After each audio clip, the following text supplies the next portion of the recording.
Green plate लाइफस्टाइलमा आज म हाम्रो जीवनमा प्रत्येक दिन प्रयोग हुने मञ्जन प्रयोग गर्न कसरी बनाउने भन्ने कुरो यहाँ सेयर गर्न गइरहेको छु।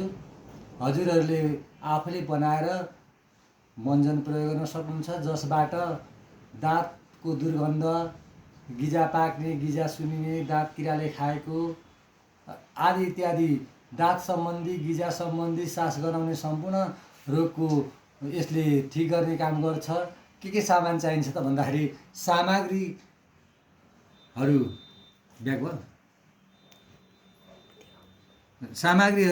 म देखाउँदैछु। सामग्रीहरू देखाइदिएको छु। यसमा हजुरहरूले हेर्न सक्नुहुन्छ, यो मुलेठी हो। यो मुलेठी हो। यसलाई हामी जेठी मधु पनि भनिन्छ। यो ल्वाङ हो।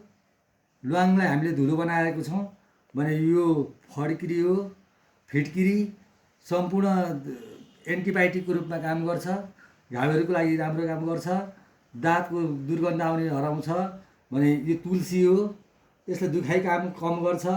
यो निमपत्ताको धुलो हो। यसमा हामीले अरू नुन र बेसार पनि प्रयोग गर्छौँ। अब यसलाई हामीले धुलो अघि नै धुलो बनाइसकेको छौँ। यो फड्किरीको धुलोलाई जारमा हाल्ने, मिक्सचर जारमा हाल्दैछु म।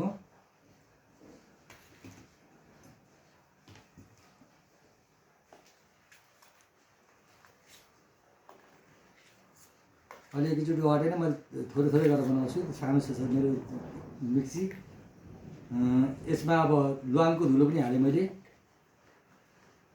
यसमा तुलसी पनि हालेँ मैले। यसमा जेठी मधु पनि राख्दैछु।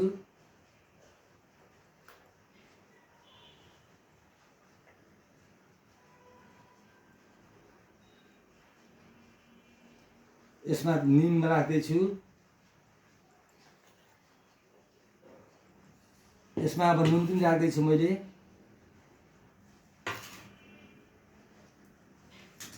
यसमा बेसार पनि राख्दैछु र यसलाई हामी मिक्सरमा मिक्सिङ गर्छौँ। म यहाँ मिक्सिङ गरिरहेको छु।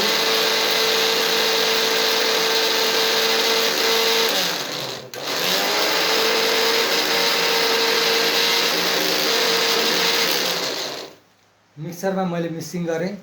अब यो यहाँनिर खन्याउँदैछु। हेर्नुहोस्, यो दुईटालाई यो यस्तै अब मिक्स गरेँ मैले। यो हाम्रो दैनिक जीवनमा प्रयोग गर्ने मञ्जन। हाम्रो मार्केटमा आएका मञ्जनहरूले विभिन्न केमिकल मिसाएकोले हामीलाई क्यान्सरियस मुखको क्यान्सर बढाउँछ भने यसले मुखको रोगबाट बचाउँछ। यसले हामीले दैनिक प्रयोग गऱ्यौँ भने मुखमा आउने खाउ खटिरा अनि दाँतमा किरा लागेको छ भने दाँतको किराबाट बचाउँछ भने किरा मर्छ। तपाईँहरूको दुखाइको कम गर्ने मात्र नभएर तपाईँको दाँत सम्बन्धी सम्पूर्ण रोगहरूलाई यसले ठिक गर्छ। हजुरहरूले पनि यसलाई प्रयोग गर्न सक्नुहुन्छ। हजुरहरूले यसरी बनाएर पनि हुन्छ। मैले त साथीहरूलाई बनाएर दिएर थिएँ। साथीहरूलाई बनाएर अलिअलि दिएर थिएँ उयो गर्नको लागि। एउटा दाँतले किराले खाएकोलाई एकजनालाई र एकजनाको दाँत फुटेकोलाई दिएको थिएँ। उहाँहरूले अर्डर गरेर मैले आज बनाउँदैछु र हजुरहरूले पनि यसरी बनाएर प्रयोग गर्नु सक्नुहुन्छ भन्दै अहिलेको बिदा माग्दछु। फेरि भेटौँला। हस्त प्रणाम।